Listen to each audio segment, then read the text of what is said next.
Hey guys, Fox here, and it's time to do another ranking video about the UFL, but this time is going to be about ranking the top 5 things the UFL shop needs to have for the 2024 season. Now, there's a lot of talk about what the UFL needs to do to, survive, to last, and all that, saying, well, what went right with the USFL and XFL, what went wrong, all that kind of stuff. I want to talk about the shop itself. The shop is a very underrated way that these leagues can survive, as the USFL used it as the main excuse to why they got rid of the Tampa Bay Bandits in favor of the Memphis Showboats back in 2023. And overall, the shops, they've had their issues, especially some of the scandals. We had the Defender Gate with the XFL side, and just overall, some people just not really caring about either shop. So I'm going to be doing my top 5 most important things that the UFL needs to do for this upcoming season, or at the very least, in the next couple of years. So, without further ado, number 5 is more advertising. Yeah, this comes in at number 5 because it is the most obvious. Let's be real here. The only time you ever heard about the shop was maybe like once or twice during a game. There was almost no real advertising for it, which is a pretty big shame. Something like the 23 days till kickoff sale, that should have been shown more on other programs instead of pretty much just on Instagram, Twitter, and all that.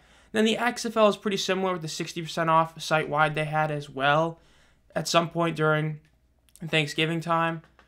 There's a lot of these kind of things and deals that just don't really have anyone hear about them because there's no advertising for them. Remember, this isn't like Fanatics, where Fanatics owns NFL, MLB, NHL, UFC, WWE merch. It's not like all one-stop shop. The USFL and XFL, and presumably when they make the UFL shop, is going to be its own thing. They can have their own advertising. So, not having it is a pretty big deal, and only having it during your games isn't the best way to, promote it, especially when some of these deals are going on out of season or before the season. So, instead of just having it be on your socials, actually try and get some advertisement out there. I think that would be a really good thing. During the end of the year for football, try and get a couple ads here or there for it. I mean, they've got a ton of just UFL ads. Now, maybe next season add in some, UFL shop ads or stuff like that. I think doing that would be a really good thing and make a lot more people go to this site and actually go to the shop and buy stuff. I think that would be a big deal. Now, coming in at number 4 is going to be some small UFL memorabilia. This is where it gets into some of the more hardcore fans.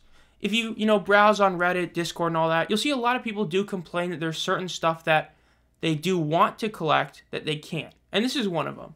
Now, this is a thing that am not a huge fan of, but I do understand why people like it. Essentially, there are ways to, get a puck, a ball, a plate, or something, cut it up in small pieces like you do for a trading card or a sports card. But instead, you make a little frame, a picture, graphic, whatever, and you put it on there. A lot of people collect these stuff. These stuff sell. Now, naturally, it depends on the player and how much you put it up for. But the fact is, this is something that's really not that hard to do.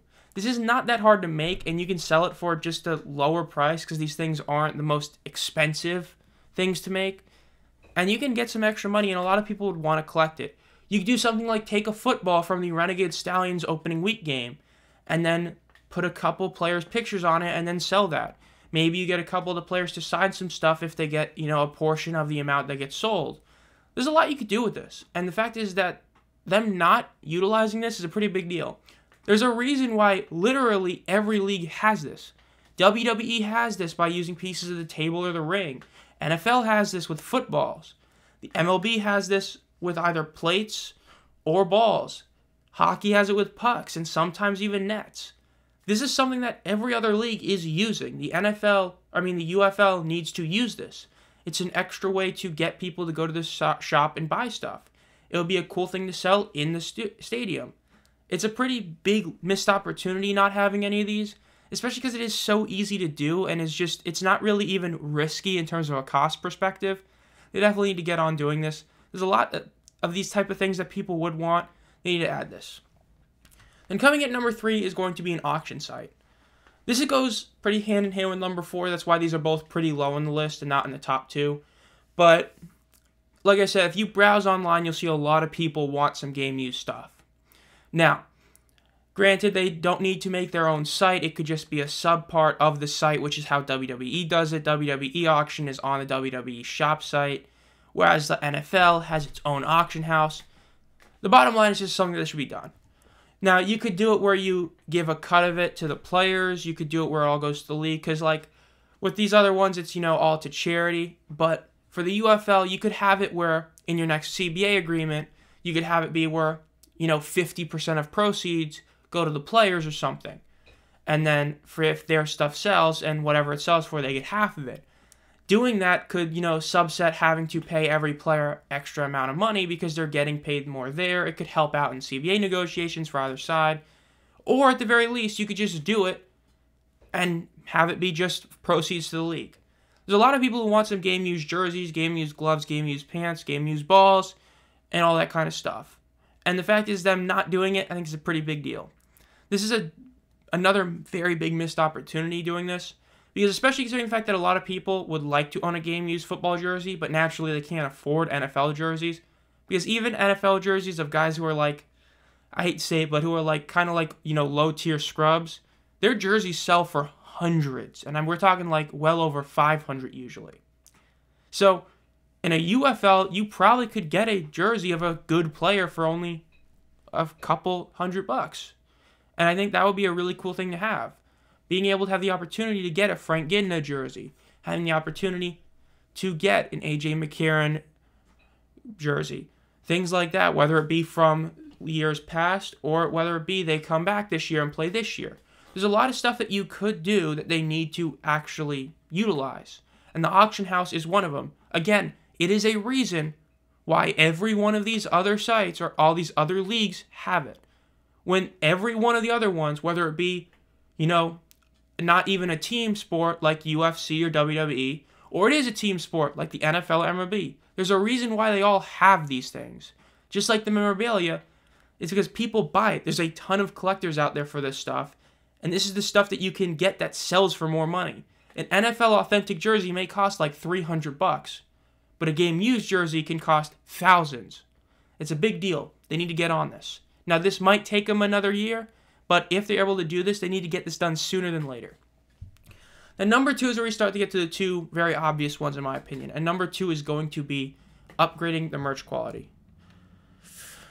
Yeah, let's just call it like it is. Defendergate was a big deal. Now, this technically happened to a couple other jerseys, but the Defenders was the biggest one because while they might not have been the technical biggest fan base, they were the most loud, they were the most out there.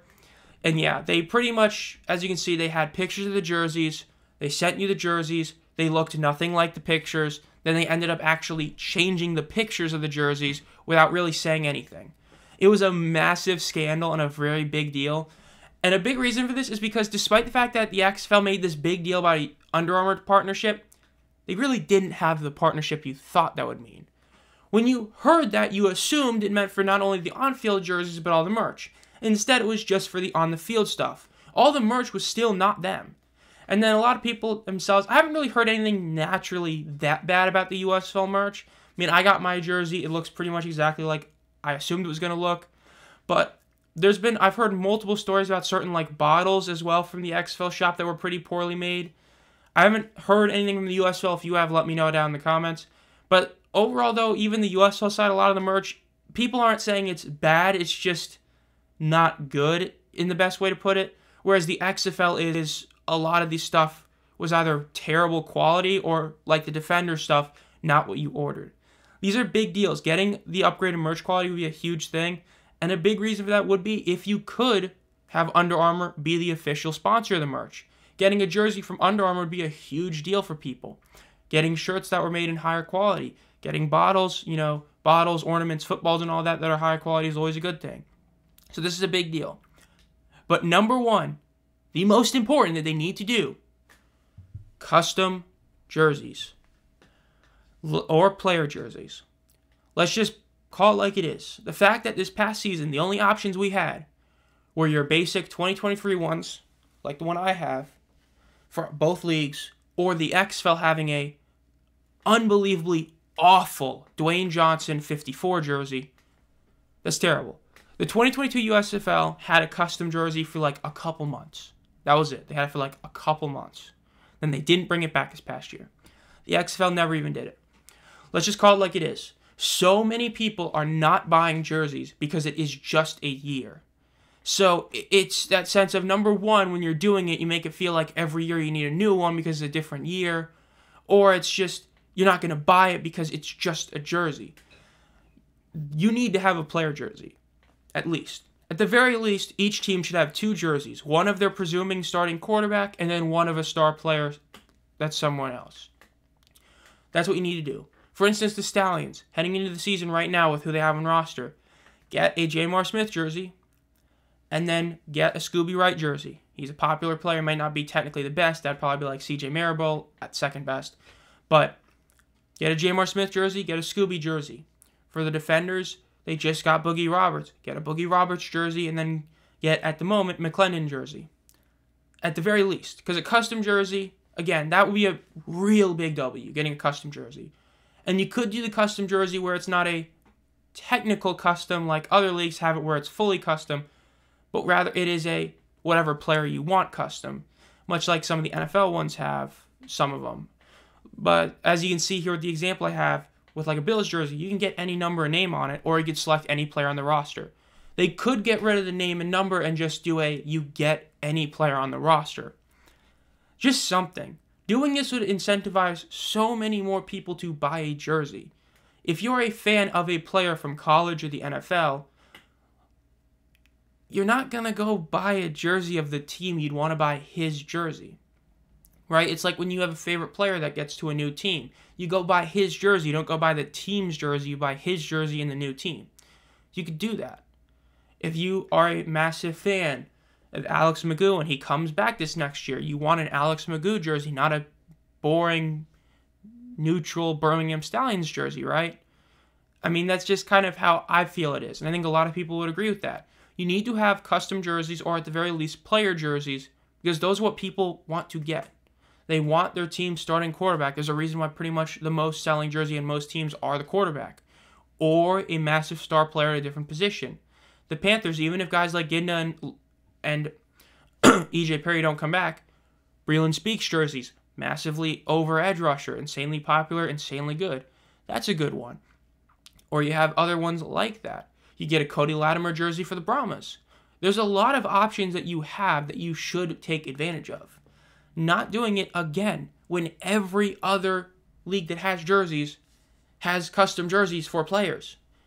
It's a big deal. There are massive fans of that player that would buy a jersey of that player. Guys who don't make it fully to the NFL, who don't have any jersey out because they came out of college before the NIL happened and where you could get official jerseys of that player. You'd want a jersey of them. Well, the UFL, you could get that. But at the moment, you can't because they don't have custom jerseys or player jerseys. That's what they need to do. Don't do this D. Johnson 54. Nobody wanted that. It was one of the biggest failures the league had this past season. And stop doing the basic 23. You can have the basic 23, keep them at the same price, and then charge $10, $15 more for a custom one. Guess what? Those custom one or player ones, they'll probably outsell the basic ones. Because more people want that rather than just the basic one. I mean, I'm happy with my basic one, don't get me wrong. But if I had the option to get a Kayava Tizino jersey, or a Boogie Roberts jersey, or a Josh Simmons jersey instead of this, you think I wouldn't have taken that? I mean, come on. That would be the biggest one. And overall, that'll do it for my list of the top 5 things the UFL shop needs to do for the next season. Let me know what you guys think down below in the comments if you agree or disagree with these 5 and which ones you do or don't. We're getting somewhat closer to 500 subscribers. We're growing really quickly. Remember, at 500 subscribers, we are doing a Q&A. I'll put more details on that once we hit probably around like 480. And also remember that at 1,000 subscribers, we are doing a giveaway. So make sure you subscribe to the channel. And as always, guys, have a great night.